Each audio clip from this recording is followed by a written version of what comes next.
Right guys, it's Dave from Waggy's Fitness Training. I want to talk about the Romanian deadlift, specifically the single leg Romanian deadlift. It's an exercise that's touted as being extremely functional. We use it a fair bit in here, largely because we train the kettlebell, and while there's a lot of ballistic action for the posterior chain with kettlebells, getting that sort of slow controlled strength that you usually have with the barbell is hard to do. The kettlebells just aren't heavy enough for a two-legged deadlift. So the single leg, we're here, okay? You're hinging at the hip, now we're just loading into a single leg, alright? You notice this leg comes back as a counterbalance to the head coming forward, so the body acts as a seesaw. Here, forward and backwards. One thing that we want to show you today is a regression on this, because a lot of guys just don't have the glute strength. No matter what sort of glute activation we do beforehand, it's just not there, and they feel it immediately into the back. So, you know, they're doing this, and then straight away they're complaining of back pain. So a nice regression on it would be to leave this back foot on the floor, okay, with very little weight in it. So this is still the loaded leg, and I hinge back here and forward. So I'm getting a lot of the same thing, but I'm a little bit supported. So my hip isn't floating about. I'm not here fighting for balance. Hips going around, the back's getting twisted out of shape. Okay? So I'll show you the single bell.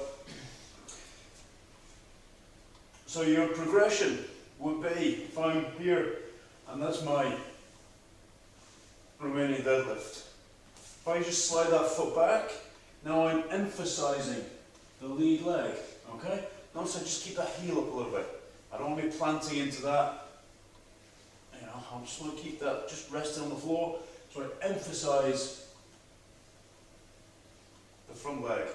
And then as I get stronger at that, well, the leg can start to float. And eventually we're into a full Romanian deadlift, okay? Generally I prefer to use the opposite hand to the weight bearing leg, just to give you that extra bit of loading, stop the hip collapsing. I find if we load the same side, guys do this an awful lot, which we don't need. Right? You're not going to load the glute very well in that manner. You're going to load the glute better in this manner here. Okay, so the opposite side. But it still applies if you want to load up with a pair of bells, you know, a pair of 24s here. That's not a lot of weight for a bilateral deadlift. So I'll take one foot back, gives me a bit more challenge to the hamstring, posterior chain on that left leg there, the loaded leg, and then you can float that back leg, and as they come down,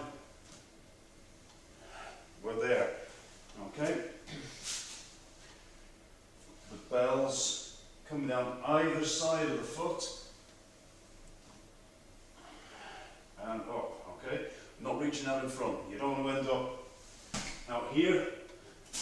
Ideally you're going to be there, either side of the foot. Okay? If that's still a problem, by all means shorten the range of motion. This is perfectly fine. You're better off doing this, whoops, getting to here, we'll do it that way. We're better off getting to here with good form than trying to reach the ground with shitty form and a rounded back, alright? So that's kind of how we regress and progress into the single leg, excuse me, the single leg Romanian deadlift, alright? Play around with it, it is a great drill. Single leg strength is important. You know, it's well worth training. So don't always be concerned. You know, you don't always have to load up massive weights on a barbell. Sometimes you want to give your spine a bit of a rest and train single leg, you know, even out the two legs a little bit. We've all got one strong side, one weak side. That's a great way of doing it. Alright? This is Dave from Waggy's Fitness Training. That was the single leg Romanian deadlift. Thanks for watching.